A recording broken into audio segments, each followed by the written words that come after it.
Hello, and thank you so much for joining the Veterans Voices with VTC. This is the Veterans Transition Center, VTC. And during this podcast, we share real stories of strength, survival, and hope. Our mission here at the Veterans Transition Center is to empower veterans to move from crisis to self-sufficiency.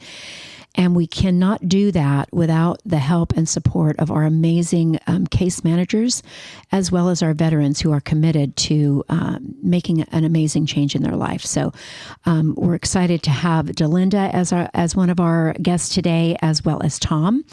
But before we start, I'd like to give a shout out to vtcvoices.org, which is our own website for this podcast, but also Santa Cruz Voice, who airs our podcast every week, Wednesdays at 4 p.m., santacruzvoice.com. They have invited us in. They're airing our show for free on their list of podcasts.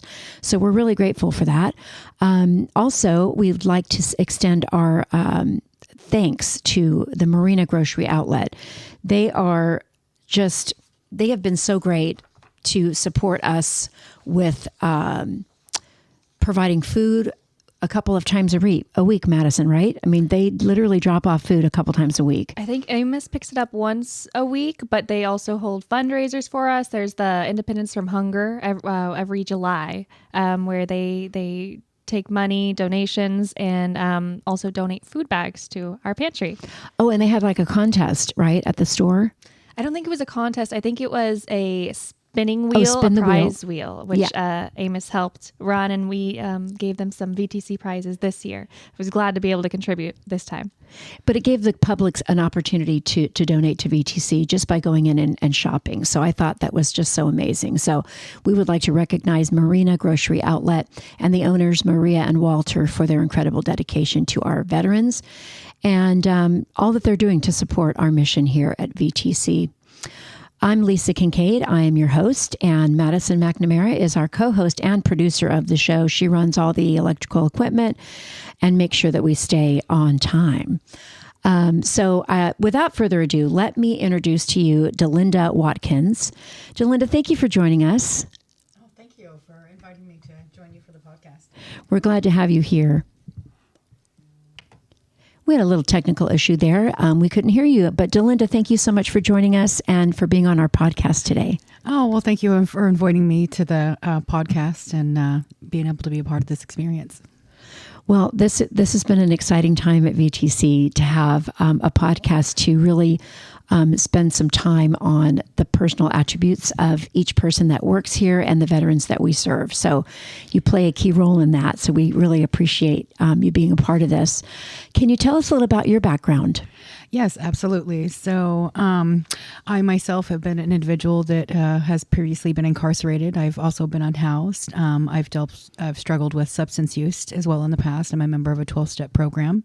And so what brought me to wanting to do social work is my shared lived experience with those of who I can serve when it comes to social work.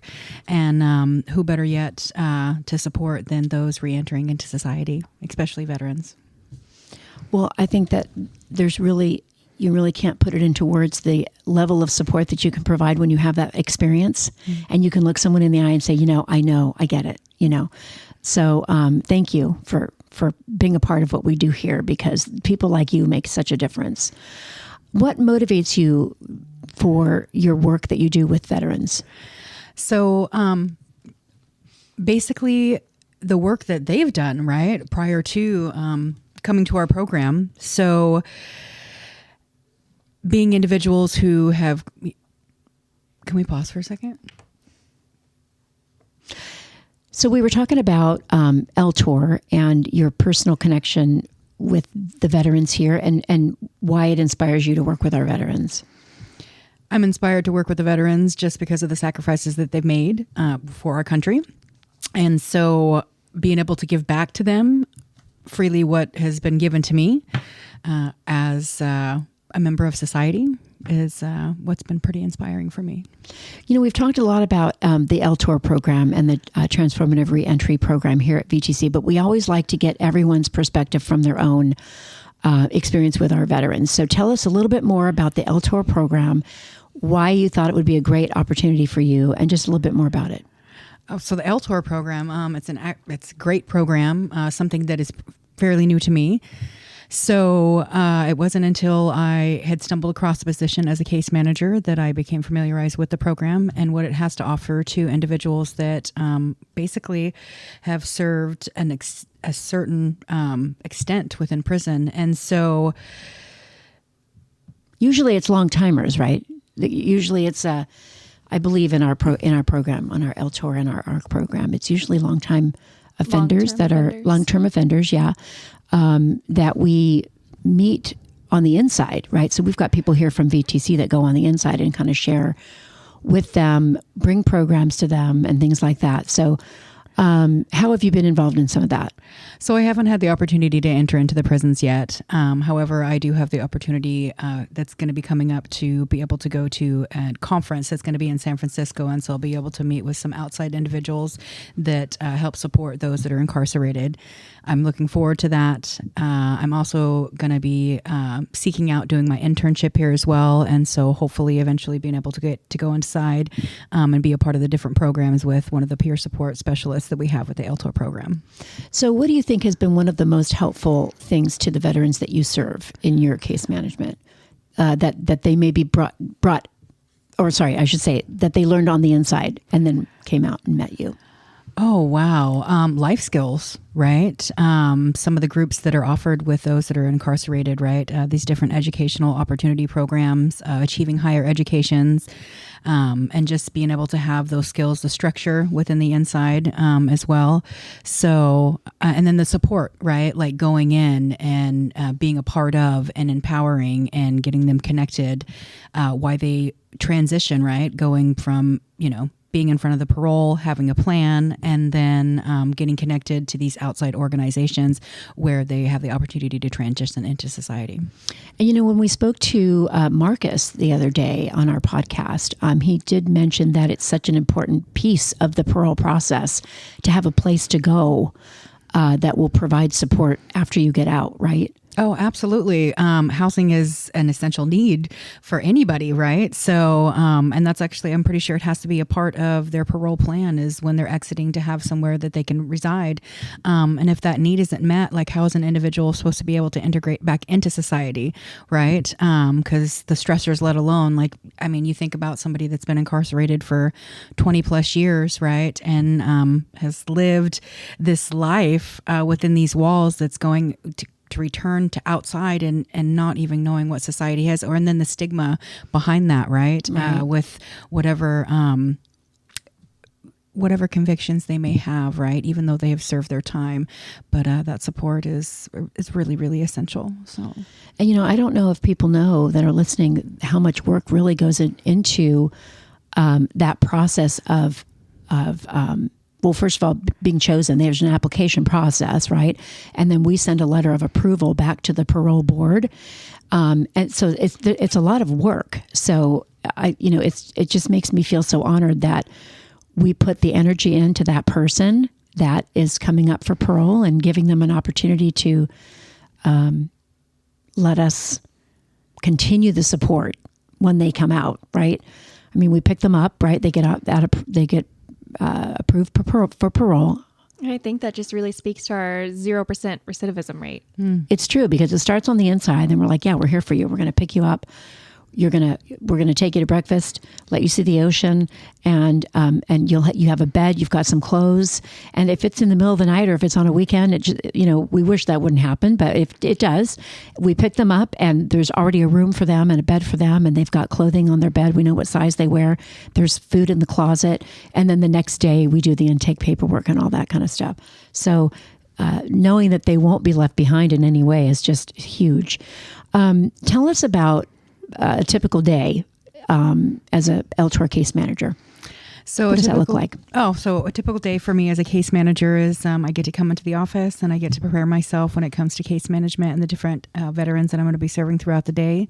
So I go through and basically review what kind of support, what individualized plan that I've created for them when it comes to connecting them to their vital documents, and then housing resources, a housing plan, transportation, medical and dental, all of these things, getting them to the VSO, getting them to the VA, the DMV. And so it's, navigating all of that, scheduling appointments, and just making sure that their individuals' needs are met and gradually integrating them back into, right? Because it's, it can be very overwhelming. Again, like you had said, basically exiting, right, prison where you've served 20 years or more. And so having that support and then coming in and having that time to gradually adjust is really important. So meeting a client with where they're at, again, with their individualized plan. Well, we talk about this a lot on the show, but I mean, I wish there was another word for liaison, but you guys stand in the gap, which I find so amazing. And we hear from veterans that come on our show, or that we, meet in the lobby, or that we talk to on a daily basis, that without you, they would not be able to navigate. I mean, I understand there's a lot of paperwork. We talk about this a lot of paperwork that has to be submitted, a lot of phone calls, and the connections and the liaisonship, I guess, if that's a word, that we have with the VA and all these different organizations. You guys make it happen. So I find that just awesome. Yes, absolutely. It can be really challenging. So I'm grateful to be a part of, to be able to do that. Well, that goes to my next question. What would you say are some of the biggest challenges you face on a daily basis? I think navigating the complex systems that are out there, right? Like even just going to the DMV, like walking in there, right? Standing in line and knowing which line to get into, right? And then getting up to the counter and providing them with the proper documentation. And just going from there, any of that, going to the VSO and helping be that natural support for that individual, because a lot of them don't have that, right? And not only that, like they're exiting, again, a system and going to a place that isn't familiar to them, right? And so there's that challenge. So, but yeah, I think the most just navigating, complex systems. Mm-hmm. So without naming names, can you think of a story that really captured you in this transformation process? Yeah, absolutely. So I have got to witness, veterans supporting veterans, which has been really amazing. I've got to see how that support has helped transform their lives. And then I've been able to see an individual that had faced certain barriers be able to come housed. And then another individual that faced some healthcare challenges and was able to receive a kidney, right? So that's pretty amazing. We had Craig on as our guest. That's an amazing story. Yeah. Denise getting up at 3 a.m. when she got the phone call that there was a kidney and drives him to Palo Alto. Oh my gosh. Yeah. So, awesome. Yeah. Amazing. Those are the stories. Is like, we'll do whatever it takes. Yeah. It's very cool. What was one of the most rewarding moments that you can think of so far as your time here at VTC? My most rewarding, well, I think being introduced, coming on board with other individuals that are just as new as I am, right? And helping them reintegrate into society and being able to establish a rapport again and have that experience when it comes to hey, I'm new too. I'm learning all of this. We get to learn together. And so that has been pretty amazing. And there's quite a camaraderie here, I have to say. I mean, on many different levels. I mean, whether you're a new employee or whether you've been a veteran before. I mean, we have some case managers that are veterans or retired military, whatever, and other that share same experiences. So it makes for a powerful connection, I think. It's really a family. And it's even better when we can get together like this on a podcast and, learn about your background and all that kind of stuff. So where are you from, by the way? I'm actually from Fairbanks, Alaska. Oh, really? Wow. Yes. Yeah. Oh my gosh. Yeah. I've always wanted to go to Alaska. It's pretty spectacular. Wow. How does it work there? So I heard half the year is just dark. So the wintertime, I've experienced days where it's only 2.5 hours of daylight, and you go to work when it's dark, you get off and it's dark, and it's cold too. I've experienced 55 below. So wow, yeah. Mm-hmm. And when did you move away from Alaska? That was in 2013. Okay, so you were there most of your life. Yeah, born and raised. Oh my gosh! Mm-hmm. Wow. What inspired you to move this way? So I was a single mother and I was dealing with certain life challenges. And so my natural support had moved out to California, and it wasn't the easiest decision that I ever made, but it was the best one for both of us. Yeah, for my daughter and I.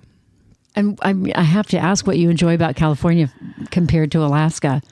The weather. I was going to say it's much warmer. Yeah, it is. And just, I mean, we can't go moose hunting with you. Sorry. no, You know, no. And it's not nearly as isolated too. So that's good. But yeah, Oh, moose good. hunting. Yeah. all right. So let's see. So how long have you been now here at VTC? I joined the team back in June. So we've been talking about, some of those external agencies that ensure veterans get the comprehensive support that they need. What would you say is one of the most important ones that comes up like first when you meet with a veteran for the first time? Getting them connected to their vital documents, birth certificate, social security card, getting them an ID, making sure they have their DD-214 documents. That's basically where it's at because you have to have what is the DD-214? So that's basically verification of service. Oh, yeah. And discharge. Yeah. Okay. Are there any changes or improvements that you think could be made within the LTOR program? Within the LTOR program, I mean, right now we're doing really well. I think the only change that I'd like to see is growth, right? And so the more success that we have when it comes to supporting veterans, the better off we're going to be when it comes to that. Do you mean a growth as in getting the word out more? Or I think we only service 2 prisons right now, right? Mm-hmm. So do you mean like adding more prisons into that? Expansion, yes, yeah. Okay, got it. Mm-hmm, mm-hmm. So if you've been here for a little while, if you could get the word out to the community about what we do here at VTC, what would be your first thing that would come to mind that you want to let people know about? Oh, what we do for veterans when it comes to the transition right back into society, and that we offer them housing resources, food resources, and there's just so much veteran supporting veterans. But yeah, that's that. Well, one of your case management experiences, what do we call them? Clients. We'll call them veteran client is here with you today. Yes. So we would like to introduce Tom. Tom, thank you so much for joining us on our podcast today. Thank you for having me. Well, we're glad that you're here. Well, we love Tom because Tom works at our front desk and welcomes our veterans in the front door. Some who've never been here before, some who are coming for appointments or whatever. But you do a lot more than that. You do so many things for our team here at VTC, and we're happy to have you on our show.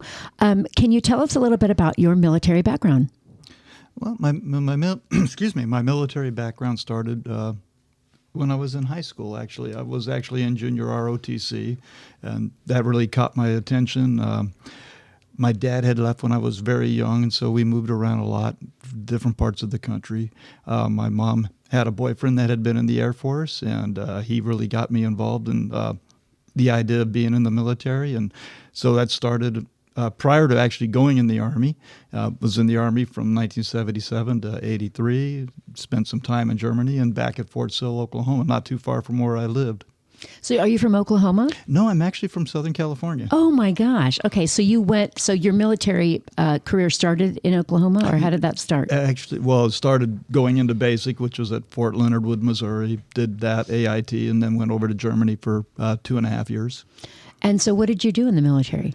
I actually started off as an MP of all things. I was a nuclear missile guard, guarding weapons in Germany, sitting in a tower. I'm sorry, but you're our first Missile guard. Missile guard, on our show. Thank you for being guarding here. Bombs. Yeah. And then when I re-enlisted, I became a welder. And I was welding and doing all of that, and it was a great career choice. Enjoyed it very much, and was probably more practical than being an MP. Yeah. Well, I mean, we've now experienced this on this show that whether you're active service or doing some other things in the military, it still impacts your life in a great way. So tell us about one of the most impactful or memorable moments that you had during your service.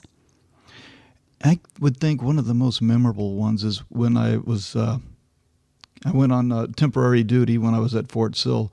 They needed a guy to go with one of the recruiters when I was out there to the local high school, and talking to the kids there and just sharing with them, you can get out of the military what you're willing to put into it.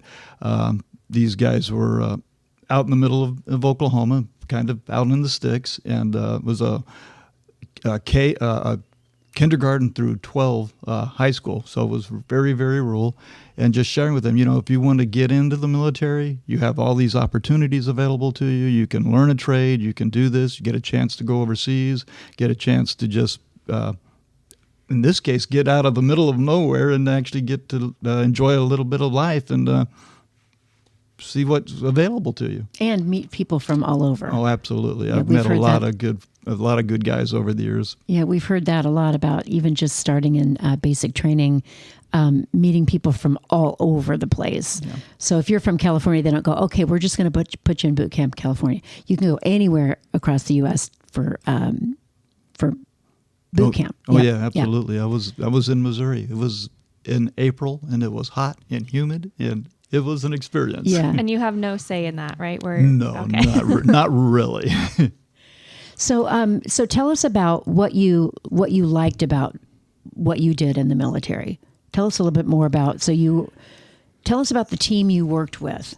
Oh, even when I was in Germany, it was great because we had a lot of off time because it was doing the security. So you had a day or two that you're working, then you have a day or two off because it was 24-hour shifts that you were doing. Guarding the missiles. It gave you an opportunity on the off days to get out and go explore all through Europe, go through Germany. Had a lot of good American concerts over there at the time as well. Got to see some different things. So there's just that. And just getting to know other people from other parts of the country because I was a Southern California boy, so you're kind of limited to where I was at. It's kind of a surfer kind of a thing going on. But to meet other people from other parts of the world that were very, very rural. They, they were into horses and stuff like that, and so it was different. And so to expand past just my own limitations of the people that I had been associated with in the past. Did you say 24-hour shifts? So yes, you were up for 24 hours. Did you sleep standing up? No, you actually. So you were at the missile site itself, and so you would do 4 hours on, 4 hours off, but you were in the missile site. So I see. You would have a chance to sleep there but before your next shift started, but they did it in 4-hour segments. Wow. How big was that complex? It was pretty big. It was the missiles we had there were, comparison, they were nuclear bombs, and so, they were very large compared to even that which was dropped on Japan and all of that, but they were, it was amazing on what they were. Wow. So I guess let's continue to talk about your experience in the military because we're always intrigued because everybody's story is different. Everybody has a story. Did you face any significant challenges in the military while you were in the Army? Well, when I first actually went in, I was a very skinny kid. I was very shy, very introverted at the time. I can't imagine that, Tom. I know, right? But it was there that I actually learned to become more of an extrovert, I guess you would say. Just gaining self-confidence because, like I said, my dad left when I was such a young, and we moved around so much.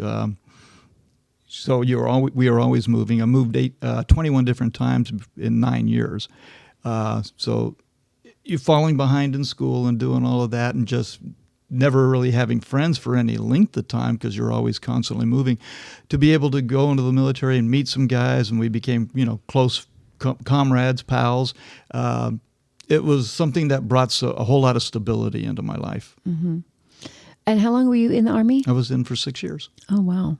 I thought about re-enlisting, but I had the opportunity to go back to Southern California, started working in the oil refineries for a while and doing things like that.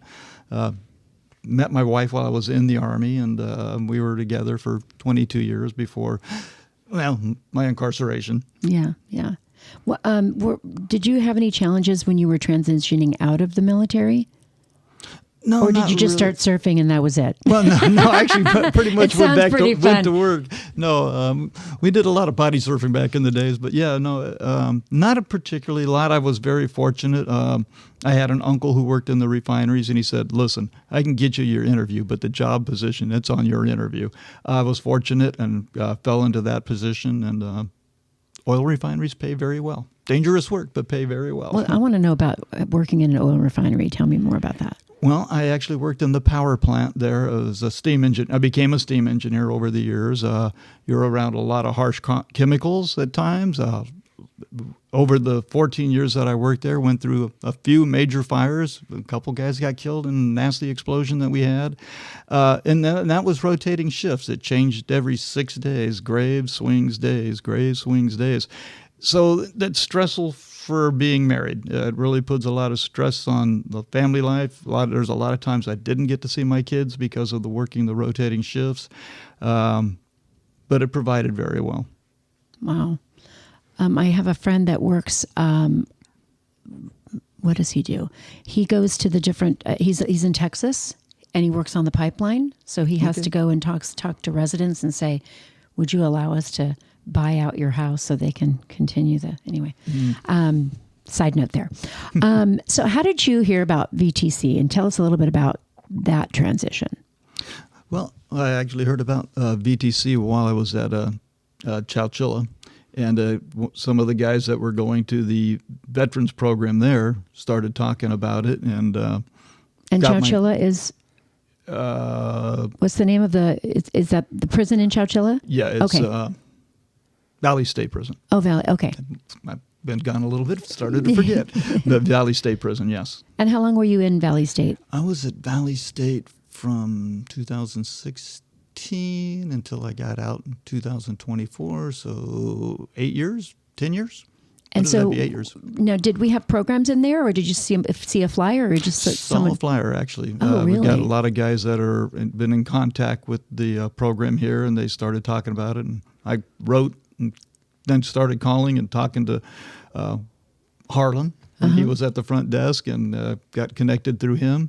And it was just because, like you said earlier, Maddie, that you have to have resources available when you're going to parole. And so I realized right away that out of all the different housing programs that were available, the Veterans Transition Center just provided so much in comparison to the others that this was where I needed to be. And the commissioners agreed with that, by the way. And how did that feel like when you got that letter saying you're accepted? Oh, it was fantastic, knowing the fact that there wasn't going to be a situation that because there's always a possibility of being homeless, and that's actually very frightening. Yeah. And so to know that, and knowing that there was going to be people out there that had my back and could give me some direction on what I needed to do moving forward. And this might be more of a question for Delinda, but we are actively inside Soledad and one other. But Chowchilla, we're not inside, right? Do we take programs into Chowchilla, VTC? So I'm not quite sure that we do. I know that we do Soledad. I think we do San Quentin and Soledad. Yes, San Quentin. Yeah. Okay. Is it harder for a veteran in a separate prison outside of the ones that we do programs in to reach out? Well, I don't think that it's necessarily harder, because if you have the flyer and you have the information, you're able to write here, and there's phone numbers and you can call as well. And we take those into all the prisons in California, right? I believe. As far as I know, yeah, because we even the women's prison in Chowchilla, there's a women's prison. Yes. At times, I get calls from the guys at the front desk before Craig came back and I was manning, and there are a lot of guys from prison call, and right away I'll write down their phone number, not their phone number, their CDC number, make sure that information gets over to the director, and they're able to send them out the packet they need to fill out to get accepted into the program. A lot of steps. There are. A lot of steps. A lot of things that you have exciting. to get. Yeah. And one of the things that I would say to anybody that knows somebody in prison, make sure before the guys get out, do what you can to get your birth certificate, your DD-214, because you can get that while you're in prison, and it makes the transition outside so much easier. That's a good message for sure. And, we always talk to people that are listening to this program that are either driving in their car or whatever, but we're talking to people that can pick this up on the radio or Spotify or Apple Podcasts, even people that are on the inside. So if someone's hearing this, please make sure that you ask someone about the Veterans Transition Center or call us. We have a phone number, 831-883-8387. If you're a veteran and you're facing crisis in any way, homelessness, or you need food, clothing, we're here for you. yeah, we'll do whatever we can to help you. So tell us about coming into the program at VTC. Oh, we want to hear the story. It was awesome. It really was. The gentleman you had on just recently, Marcus, is the one that picked me up at prison and brought me here. You went to breakfast first, right? We on the way we stopped over at breakfast with the Black Bear Diner, and he goes, "Don't worry about it. Get whatever you want." And oh my gosh, compared to the food that was in prison, I thought I had died and gone to heaven. What did you order? I'm just curious. I ordered the most expensive thing on the menu. I ordered the steak and eggs, and it was just like and the hash browns, and I just sat there. I probably had the dumbest smile on my face that you can imagine. Marcus was just watching and just enjoying watching me, I think, eat. And it was wonderful. It really was. After right at 20 years of prison food, which I'm sorry is not good by any standard, this was really wonderful. I got here. It was a Saturday. Got settled in, and the next day, I had one of the guys in the house showed me how to get over to the beach right over here, and went on a walk on the beach. It'd been like a lifetime away from the beach after being in Southern California. So it was very nice. Even though it was December, it was still beautiful, and it was fantastic. It's interesting because our Decembers can actually be warm. Yes. I mean, it's usually an average of 60 degrees all year or something, but once in a while we'll get like a 70-degree December, and like, whoa. So that was just for you. We ordered that for you. Well, thank you. So you mentioned Marcus picking you up from prison. Was there any other person that, when you first entered our program, was kind of impactful for you? Oh yeah, my case manager at the time, which was not Delinda at that moment, it was Stephen. Was just very, very helpful. Was able to just guide me in the right directions on things that I needed to do, as far as getting my Social Security card taken care of, getting the driver's license and all of that, getting my bank account going and everything. So yeah, he was just everybody at the VTC, Denise, and just everyone that was here is just so supportive. And what I learned is, if you have a question, you don't know what you're doing, ask somebody, because they're going to be there to help you and give you an idea of what it is that you need to do. So as we used to say in prison, closed mouths don't get fed. You don't know what's happening. You're concerned. You don't know what's going on. Talk to somebody about it, because they're here to help you, and it's just been wonderful. Then I got to meet with Delinda, and we shared all kinds of stuff and stories and whatnot, and even cried together a little bit. Yes. I mean, yeah, just moving forward and getting things going, and then being able to transition into my own apartment recently, and it just and getting a job here was just so helpful. And you have worn multiple hats here. You started out as Craig's replacement when he was out getting his kidney. Well, actually, just before that, I was volunteer driver for a little while. Oh, you were driver first? Yes, yeah. Okay. And then Craig called me, like you said, early in the morning. He goes, "I need you at the front desk in the morning. I'm going in for a kidney." And it's just like, oh my. And so, yeah, we just kind of had a little bit of training for lunch relief and everything else. So I was kind of just dropped into it, and then it was a trial by fire. And you sit in on our Monday art classes. Yes. That's kind of a new thing. But that's a new thing. It's fun. I actually participated this last week, and I can't even draw stick figures. So, I mean, just doing this was again, a new fun experience. Being able to volunteer for the car show over at Pebble Beach this last week, which was fantastic. But working at the concessions, and I've never worked fast food before, it was mayhem. It really was. It was over 4 hours of just nonstop, bringing in sodas and waters and just making sure everything was flowing. And it was an experience. It was awesome. It was great. Did you get to see any cool cars at least? Oh yeah, I got a lot of pictures. I've got at least 50 pictures I took, and so, but it was busy. We were transporting the airmen and the Marines over from the Presidio DLI over there, and so I got to see some of the younger new service people, and those kids were sharp, very sharp. They're great over at DLI. They volunteer for different events we hold, and they work with Tom Lamphere to volunteer at Pebble Beach, the concourse, all of that. Yeah. What about the clothing closet? Are you still running that? Not really. That's gone off to Scott, and he's been kind of doing it because I've got other things going on right now. But the clothing closet was awesome. I mean, it's just a lot of the clothes that are donated they're gently worn for most of the part, and to be able to get here and after wearing prison blues for all that time and just gray sweat clothes to get something new and something that actually had color in it was very, very exciting and fun. Do you still shop? I'll call it shop down there.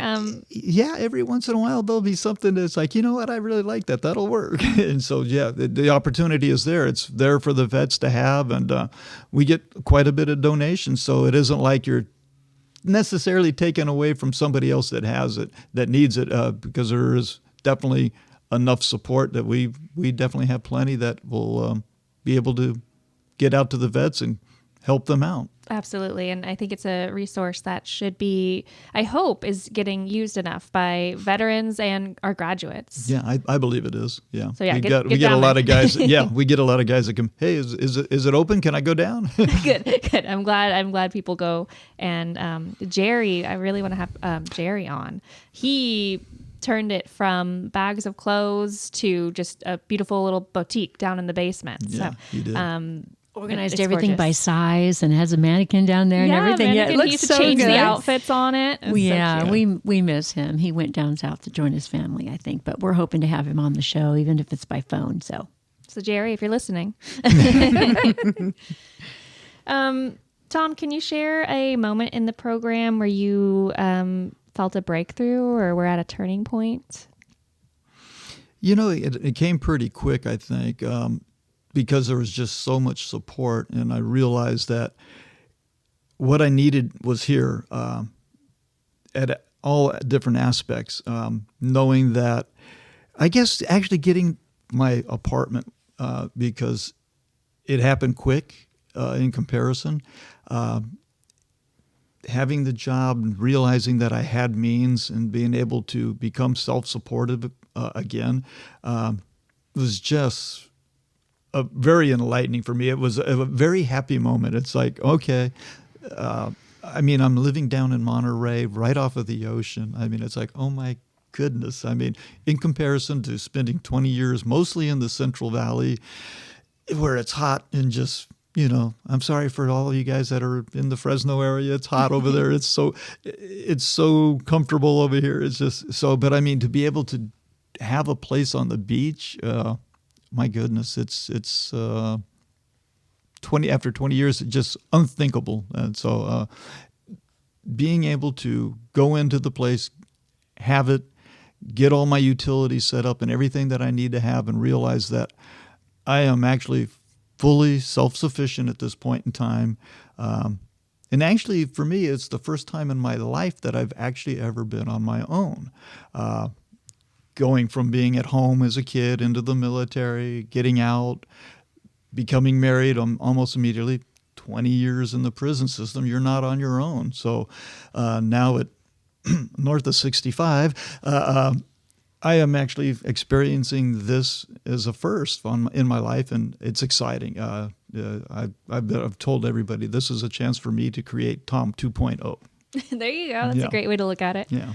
And you've been in the new place for a couple of weeks now? Almost a month now. Almost a month. Wow. So yeah, it's shaping up real nice. I'm sharing pictures with everybody in Delinda, everything of all the changes that I make. They probably, some of them are getting, yeah, okay, we get it. Stop. Are you fully furnished? Yes, I really am. Yeah, everything is taken care of right now. Just we're adding little knickknacks, a little painting here and there, and just to make it, something that's more, instead of just bare walls, something that looks very nice and well established. And Delinda, were you involved in the process of him finding his home, his rental apartment? Unfortunately, no, not when it came to that. He had already kind of started searching around. That was a Marcus thing mostly. Yeah. That was mostly Marcus. He came walk up us to me. Through that. Walk us through that process. I was in the lobby one day, and Marcus goes, "You're still looking for a place?" I said, "Yeah." He goes, "I got an apartment. You want it?" I went, "Well, I would like to see it." He goes, "Do you want it or not?" And so we called the rental company, made some arrangements. It had not even been on the market yet. The gentleman had just left the building, and so they were painting it and stuff. And but I was able to go online and see some pictures from it, and I'm going, "Yeah, you know what? Location, and and it worked." And it's like, you know what? Yeah, if we have the opportunity, let's do this. And you mentioned that you walk to the beach. Yes. That's Yeah, a huge perk. Yeah, definitely. It's what, a quarter of a mile if it's that far from the beach. It's just a few blocks, and it's beautiful over there. It's not very far from the aquarium. Oh, wow. Yeah. You could even walk to the aquarium. Yeah, oh, absolutely. I haven't gone into it yet, but I've walked by a couple You're gonna times. love it. Oh, yes. The library, I'm not sure if they do veteran discounts or free tickets, but I know the library, if you have a library card, you could check out family pass tickets. So you can go with yourself or you could take your family, but good resource. Yeah. Oh, wow, that's an amazing resource. Yeah. Definitely need to check into that a little more. So A lot more. for those who don't know, we want everyone to know about some of the aspects of your job here at VTC. Sure. Well, right now I am still driving, though I'm not very much at the moment. I do lunch relief at the front desk, or when right now, because Craig is just getting back from, like you said, surgery and everything, so he's got a lot of other appointments. So there's some days I'm doing half a day or whole day up there at the front desk.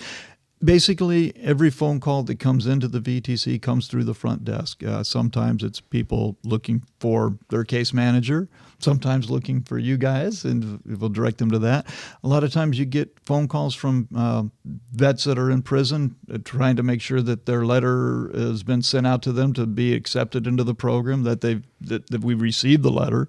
And sometimes we'll get calls from people that are homeless and unhoused, and looking for places, and so directing them to the right person that they need to go to and get them set up and everything else. Sometimes they walk in and you just, it breaks my heart at times just realizing the struggle that they're in right now, and being able to help them and to support them and direct them where they need to go. Other times we're doing things around here like cleaning carpets. You do a lot, that's for sure. But, it's interesting because, we just want to make sure that people understand that at whatever level of crisis that someone is in, they can call. Yes. And that we're here for them and that we take them as they are. I mean, I know a lot of other shelters, we're much more than a shelter, but I'm just mentioning that because for someone that might be living on the streets and they go to another shelter or whatever, they might require them to be clean and sober, or they have to have this or they have to have that. We take them as they are, and you might be the first person that they see when they come in the door. So that's pretty cool. Yes, sometimes that's happened. Absolutely. And just being able to, I recognize, regardless of what their situation might be, I know what my situation was prior to getting here. And to be able to have somebody to be compassionate and understanding that regardless of their situation, I know I've been in that type of thing, 20 years in prison. So I would hope that whoever is greeting the people would be compassionate towards whatever their condition might be and be able to just, be friendly with them regardless. Yeah, we're all people, right? Absolutely. We look at someone as a peer and as a person, as a human being, which is super key about who we are. So tell us about how you've grown or how you've changed since you've graduated from our program here at VTC. How I've grown since then, because it's only been a month since I've been out of the program. But just realizing that there is an end to the whole thing with being incarcerated and the transitioning out to become another functional person in society, going back to what was one might call a normal life instead of this whole train wreck that I was in, and the fact that the people here supported me. So what I've learned is that there is hope, there is a light at the end of the tunnel, that I can become something much more than what I've ever had been in the past, and able to help others along that journey. What tools do you think helped you the most? A lot of it had to do with when I was in prison, learning conflict resolutions, dealing with victim impact, listening to what victims actually had to say. We had a program at Chowchilla called VO Hope, which stands for, I'm not going to remember, Victims, Offenders, programming, and being able to hear the victim side of the story and how it was that they were affected, and realizing that people need to be treated with dignity and respect, and nobody should have to go through the pain and suffering that I caused people that put me in prison. I think that takes a very strong individual to be able to look at someone else's experience. So I find that very powerful. So where do you see yourself in 5 years? Wow, no, that's a good question. I'll be... Not that we want to get rid of you. No, we want you to stay here for the rest of your life. I actually still see myself here in 5 years. I really like the VTC, what I'm doing. It definitely helps. I have Social Security, so this is definitely helping support my income with what I'm doing here. But being able to give back to the veteran community and just working and doing those types of things. There's a lot of times that I'm doing extra work, and I like doing that. It keeps me active. It's very fulfilling. I enjoy it very much, and I could see myself hanging around for a while. Oh, good, good.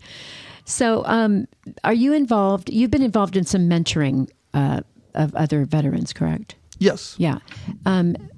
So, how do you encourage them? Like, what do you pull out of your hat? Well, to bring encouragement and hope to these veterans. To make them understand that there is way more life available to them post-prison, that whatever it is that they think they can do, they can if they reach out and start looking for help. A lot of the guys getting out are limited on their computer skills and stuff like that. Fortunately, I had some of that behind me before I went to prison. But being able to help them navigate, even just using cell phones and computers, being able to give back to that, and just trying to reach out to them and let them know that I'm an ear that they can talk to regardless of what it is they're going through, to be able to share with them. A lot of guys have been down for 30, 40 years in some cases, and they just need somebody to listen and not necessarily try to fix all of their issues, but just to understand and be sympathetic towards what it is that they're going through and let them feel their own emotions. And when people see peer support specialists on someone's business card around here or on their desk or whatever, it's a huge role. It is. I've got a friend on the inside that's a peer support specialist, and he's a very busy person. Yeah, I mean, to be able to, share your experience with someone else, help carry their load. I mean, that's really what we're here. We're here to look at you on the same level as we are and say, here, we're going to walk you through this. I think that's pretty powerful. So what do you like to do in your spare time? I mean, I know you go to this art class, and I know you're now an art connoisseur. I run in front of a family that has a lot of heart conditions, so I get out and I do a lot of walking. There's a lot of trails out here. There's all kinds of beachfront that you can walk around. So I've gone out and I've done 10, 15, 20, 25-mile walks and get out and walk. I play guitar. My health is, and arthritis is now healed a lot, so I'm able to play guitar and learning that. I'm actually looking into going out and doing a tandem jump, skydive. Really? Yeah. Oh my gosh! It's a bucket list thing, but yeah. Where in Hollister or where? No, right over here in Marina at the airport. Oh, Marina at the airport. Yeah, they actually have my that. Gosh. And, it's a little on the pricey side, but it's a bucket list thing, Oh, and I think man, the experience you should itself. do it. Well, it's going to happen. But listen, we're coming with a film crew. If you do that, well, they actually have a video that you can. Good. So I'm good. I'm getting the we're whole video splashing package. it all over VTC's absolutely. Facebook page I will and make sure Instagram. you get copies of it. Do you have it scheduled yet? No, I actually want to get it done. I want to do it before Halloween. So it's something that I'm actively pursuing right now. That's awesome. Around the corner. What else is on your bucket list? Any other items? Well, some of it's going to require me to be off of parole. I wanted to be able to go to all the baseball stadiums in California. I'm a big, huge Anaheim Angels fan. How many baseball stadiums are there in Cali? 1, 2, 3. Well, there used to be 5, but since Oakland is now Las Vegas, there's just 4. But then you've got Seattle, and then you've got over in Arizona for the Diamondbacks. So there's about a half a dozen or so that I definitely would like to see. And Okay, so it's doable. yeah. Well, that sounds fun. We cannot thank you enough for being here today and sharing your story with us. If there's anything else, okay, if a veteran in need or in facing crisis of any kind, whether it be homelessness or they're just finding themselves suffering in some way, because we're learning a lot about the different levels of struggle that veterans go through, whether they were in active service or a helicopter mechanic or whatever, they can still have PTSD on so many different levels. If somebody is listening to this show, they don't know about VTC, what would you say to them if they need help? Call here. Come in if you're in the area. Make contacts. There are people here that are willing to help, that want to help.